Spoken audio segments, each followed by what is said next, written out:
നമസ്കാരം. Tarot spiritual ഹീലിംഗിലേക്ക് എല്ലാവർക്കും സ്വാഗതം. അപ്പോൾ നമ്മൾ ഇന്ന് നോക്കുന്നത് നിങ്ങളുടെ പേഴ്സന്റെ കറന്റ് എനർജി എന്താണെന്നുള്ളതാണ്. ഇതൊരു ജനറൽ റീഡിംഗ് ആണ്, ജനറൽസ് ആണ്. നിങ്ങൾ എപ്പോഴാണോ ഈ റീഡിംഗ് കാണുന്നത് അപ്പോൾ മുതലാണ് നിങ്ങൾക്ക് ഇത് വാലിഡ് ആയി തുടങ്ങുന്നത്. അതുപോലെ ഈ റീഡിംഗിൽ നിങ്ങൾക്ക് റെസനേറ്റ് ആവുന്ന കാര്യങ്ങൾ നിങ്ങൾ എടുക്കുക, അല്ലാത്ത കാര്യങ്ങൾ നിങ്ങൾ വിട്ടുകളയാം. അതുപോലെ ലവേഴ്സ് ആയിക്കോട്ടെ, എക്സ്ട്രാമാരിറ്റൽ അഫെയറിലുള്ള ആളുകളായിക്കോട്ടെ, എല്ലാവർക്കും ഈ റീഡിംഗ് എടുക്കാവുന്നതാണ്. നിങ്ങൾക്ക് പേഴ്സണൽ റീഡിംഗ് ആവശ്യമുണ്ടെങ്കിലും മുകളിൽ കൊടുക്കുന്ന വാട്സ്ആപ്പ് നമ്പറിൽ കോൺടാക്ട് ചെയ്യാവുന്നതാണ് കേട്ടോ. അപ്പോൾ പോസിറ്റീവ് മൈൻഡ് സെറ്റോട് കൂടി ഇരുന്നിട്ട് റീഡിംഗ് കാണാം.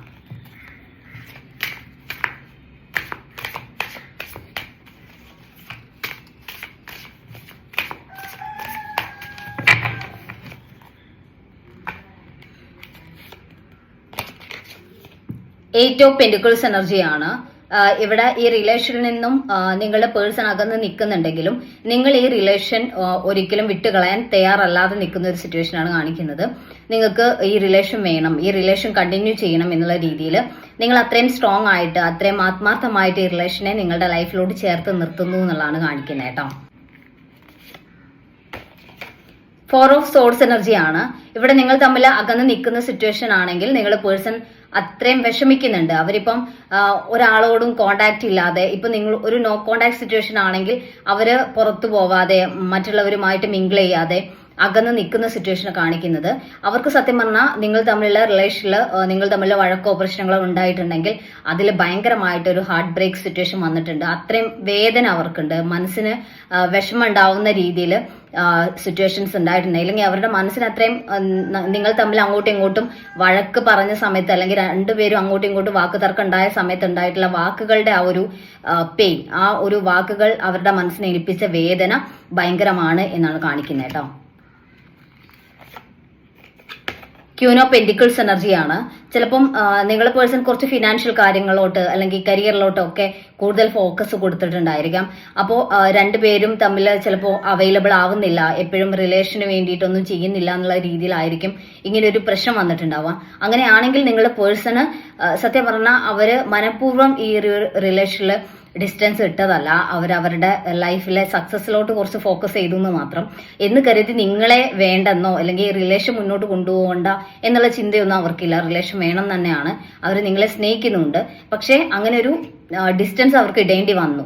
പക്ഷെ ഇപ്പോഴവരതിൽ ഭയങ്കരമായിട്ട് വേദനിക്കുന്നു എന്നുള്ള കാണിക്കുന്നത്. ത്രീ ഓഫ് സോഡ്സ് എനർജിയാണ് ഇവിടെ. നിങ്ങളുടെ പേഴ്സൺ ഒരു സ്ട്രോങ് ആയിട്ടുള്ള ഡിസിഷൻ ഈ ഒരു റിലേഷനിൽ എടുക്കാൻ വേണ്ടി പോകുന്നതായിട്ടാണ് കാണുന്നത്. അവർ ഈ റിലേഷനിൽ ഉറച്ചു നിൽക്കും എന്നുള്ളതും മുന്നോട്ട് ഈ റിലേഷൻ നല്ല രീതിയിൽ കൊണ്ടുപോകണം എന്നുള്ള ഒരു സ്ട്രോങ് ഡിസിഷനിലോട്ട് അവർ വരുന്നതായിട്ടാണ് കാണുന്നത് കേട്ടോ. സ്ട്രെങ്ത് കാർഡാണ്. അവര് കരുതുന്നത് അവരുടെ മനസ്സിന് കൂടുതൽ സ്ട്രെങ്ത് കൊടുത്ത് ഈ റിലേഷൻ എങ്ങനെ ആയാലും, എത്ര ബുദ്ധിമുട്ട് വന്നാലും ഈ റിലേഷൻ അവരുടെ ലൈഫിൽ ഹോൾഡ് ചെയ്ത് നിർത്തണം എന്നുള്ള രീതിയിലാണ് അവര് മുന്നോട്ട് പോകാൻ വേണ്ടിയിട്ട് ശ്രമിക്കുന്നത്.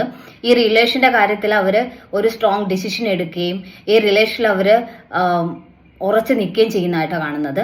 മാത്രമല്ല ഈ ഒരു റിലേഷൻ കൂടുതൽ സ്ട്രെങ്തൻ ആക്കാൻ അവരുടെ ഭാഗത്തുനിന്ന് ആക്ഷൻസ് ഉണ്ടാവുന്ന ഒരു എനർജിയാണ് കാണിക്കുന്നത്.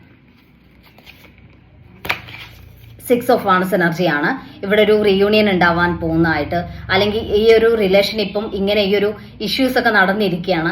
ഇനിയിപ്പം ഫാമിലിയോട് നേരിട്ടൊരു കോണ്ടാക്ട് കൊണ്ടുവരാം, അല്ലെങ്കിൽ ഒരു കമ്മിറ്റ്മെന്റിന്റെ കാര്യം സംസാരിക്കാം, കുറച്ച് സീരിയസ് ആയിട്ട് ഈ റിലേഷനെ കുറിച്ച് ഒരു തീരുമാനം എടുക്കാം എന്നുള്ളൊരു അങ്ങനെ ഒരു ചിന്തയിലാണ് നിങ്ങളുടെ പേഴ്സൺ ഉള്ളത്. അവര് ഒരു കമ്മിറ്റ്മെന്റ് നിങ്ങൾക്ക് തരാൻ വേണ്ടിയിട്ട് ആഗ്രഹിക്കുന്നു, നിങ്ങളുടെ ഫാമിലിയോട് നേരിട്ട് സംസാരിക്കാൻ ആഗ്രഹിക്കുന്നു എന്നുള്ള രീതിയിലാണ് കാണിക്കുന്നത് കേട്ടോ. ജഡ്ജ്മെന്റ് കാണിക്കുന്നത് ഇവിടെ ഈ റിലേഷനിൽ ഒരു യൂണിവേഴ്സിന്റെ ഭാഗത്തു നിന്ന് നിങ്ങൾക്കൊരു സപ്പോർട്ട് കിട്ടുന്നതായിട്ടാണ്. നിങ്ങൾ മാനിഫെസ്റ്റ് ചെയ്യുന്ന കാര്യം നടക്കുന്നതായിട്ടാണ്. ചിലപ്പോൾ ഇങ്ങനെ ഒരു വഴക്കിന്റെ പുറത്തായിരിക്കും നിങ്ങളെ ഒരു കമ്മിറ്റ്മെന്റ് വേണം ഈ റിലേഷനിൽ, ലൈഫ് ലോങ് ആള് നിങ്ങളുടെ കൂടെ വേണം എന്നുള്ള ഒരു കാര്യം നിങ്ങൾ മാനിഫെസ്റ്റ് ചെയ്യുന്നുണ്ടെങ്കിൽ ഈ ഒരു വഴക്കിന് ശേഷം അങ്ങനെ ഒരു കാര്യം സംഭവിക്കാൻ വേണ്ടിയിട്ട് പോകുന്നതായിട്ടാണ് കാണുന്നത്. യൂണിവേഴ്സിന്റെ ഭാഗത്ത് നിന്ന് അങ്ങനെ ഒരു ബ്ലെസ്സിങ്സ് വരുന്നതായിട്ടാണ് കാണുന്നത് കേട്ടോ.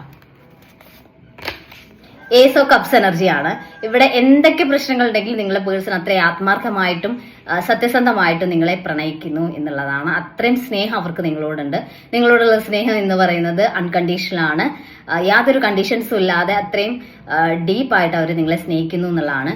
അത്രയും സ്നേഹിക്കുന്നതുകൊണ്ട് തന്നെ എപ്പോഴും ഞാൻ നിന്നെ സ്നേഹിക്കുന്നു എന്നുള്ളത് ഇടയ്ക്കിടയ്ക്ക് നിങ്ങൾ ഓർമ്മിപ്പിക്കാതെ അങ്ങനെ അതിന്റെ ആവശ്യമില്ല എന്ന് കരുതുന്നതുകൊണ്ടാണ് അവർ ചില സമയത്ത് അവരുടെ ബിസി കാര്യങ്ങളോട്ട് ഇൻവോൾവ്ഡ് ആവുമ്പോൾ നിങ്ങളുമായിട്ട് എപ്പോഴും ഇമോഷണലി അവൈലബിൾ ആവാതിരിക്കുന്നത്.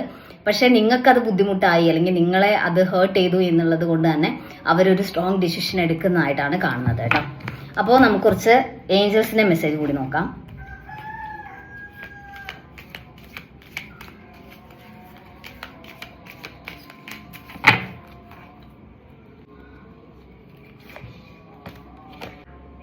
ഇംപ്രൂവിങ് ഹെൽത്ത് എന്ന് കാണിക്കുന്നുണ്ട്. ആരോഗ്യപരമായിട്ടുള്ള എന്തെങ്കിലും ഇഷ്യൂസ് നിങ്ങളുടെ പേഴ്സൺ നേരിടുന്നുണ്ടെങ്കിൽ അവർ ആ ഒരു പ്രശ്നത്തിൽ നിന്നും പുറത്ത് കടക്കുന്ന ഒരു സിറ്റുവേഷൻ ആണെന്നാണ് കാണിക്കുന്നത്.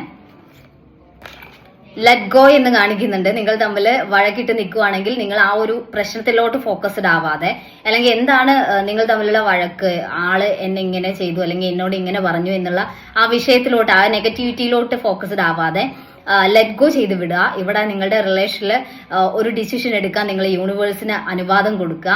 അങ്ങനെയാവുമ്പോൾ ഒരു പോസിറ്റീവ് ആയിട്ടുള്ള റിസൾട്ട് ഉണ്ടാവും. ഞാൻ പറഞ്ഞു ജഡ്ജ്മെന്റ് കാർഡ് വന്നിട്ടുണ്ടായിരുന്നു എന്നുള്ളത്. അപ്പൊ അതിന്റെ ഒരു യൂണിവേഴ്സിന്റെ ഭാഗത്തു നിന്ന് ഒരു ബ്ലെസ്സിങ്സ് നിങ്ങളുടെ ലൈഫിലോട്ട് വരുന്ന ഒരു എനർജിയാണ് കാണിക്കുന്നത്. അപ്പൊ നമുക്ക് കുറച്ച് ക്ലൂസ് കൂടി നോക്കാം.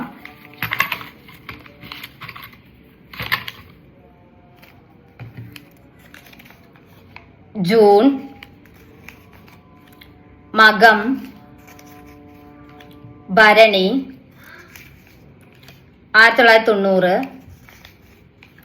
സെപ്റ്റംബർ 1997, 1999. അപ്പോൾ നിങ്ങൾക്ക് ഈ ഒരു റീഡിംഗ് ഇഷ്ടമായെന്ന് വിചാരിക്കുന്നു. Thank you.